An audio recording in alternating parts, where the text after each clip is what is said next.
It's hard to keep your head, folks, well, I was going to say it's hard to keep your head straight because it's on a swivel, trying to keep pace with the amount of cruelty, depravity, horrendous policies, and behavior that is coming out of this regime.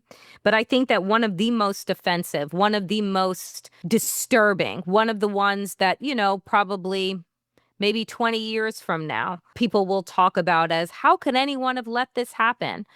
Are the concentration camps that Ron DeSantis down in Florida was very happy to show off on Fox for a tour, an 8-minute tour of these propped up tents that have bunk beds in cages, have no walls because they are tents on top of a abandoned what is it, an abandoned tarmac in the Everglades, which is surrounded by killer wildlife.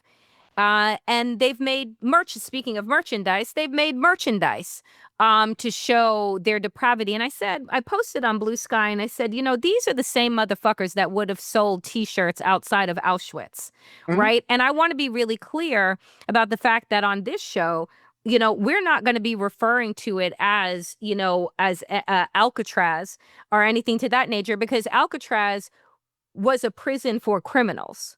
This is not a prison for criminals, as 60 Minutes and other reports have shown that the 90% of those that have been picked up have absolutely no criminal record. They don't even have a speeding ticket, right? Or a jaywalking ticket. So when Donald Trump sits before a fawning media and says that this is going to be amazing and we're going to house the most dangerous, horrible criminals here, who are those people? You mean the gardener, the anesthetician, the fucking nanny?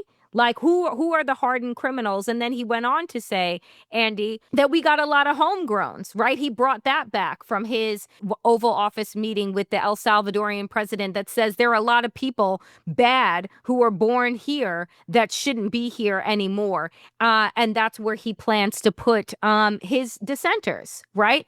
So it's history is repeating itself. And for people who have studied the Holocaust, I saw a professor post on social media and put up the pictures of the Japanese internment camps, put up a picture of the concentration camps in Germany, and put up a picture of what is now in Florida, and there is absolutely no differentiation except one was in a black and white photo and one is now in Right. Technicolor. It's obscene and it's disgusting. And as the professor said, this is not how it begins. We're already more than halfway through.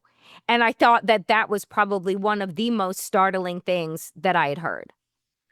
Yeah, that was something that I was also thinking too, and it really is just more proof that I should have been a professor. Clearly.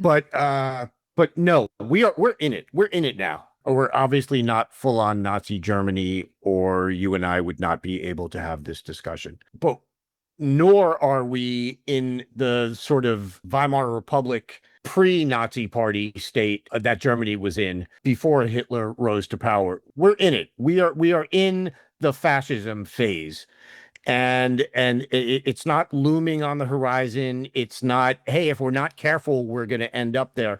We're we're ending up there. We're not fully there yet, as we both said, but we're along the way. We are following the same exact path, and we have started down that path, is I think what I'm trying to say. We're not about to start down that path. We're on the path now. This detention center, this concentration camp, American Auschwitz, call it what you want, except for alligator Auschwitz, alligator Alcatraz, which I agree.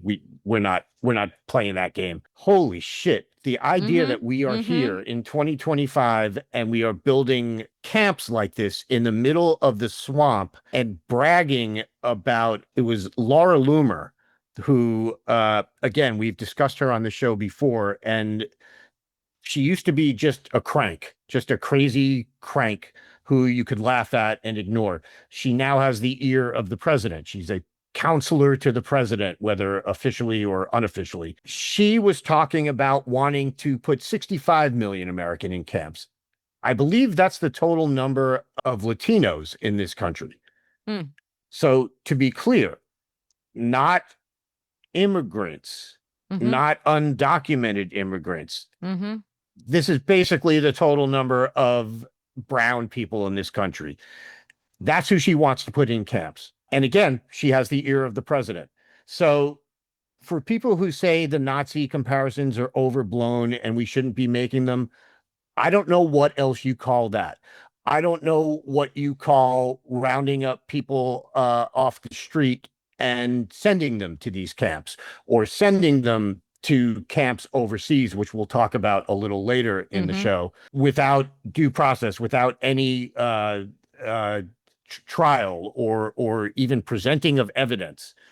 I don't know what you call all of that, if not fascism, if not the equivalent or the near equivalent of Nazi Germany. I mean, we're doing the things that they did. I am at the point where it's like, we are so past the if you invoke the Nazis, you lose the argument thing that we always used to say about, on the internet.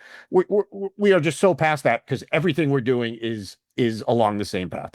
Just a reminder that we are but 6 months into this regime. 6 months into That's this amazing. regime, and Donald Trump has, in record time, done away with civil rights, done away with LGBTQ rights, has now built camps, is about to do away with America's middle class with this big bullshit bill.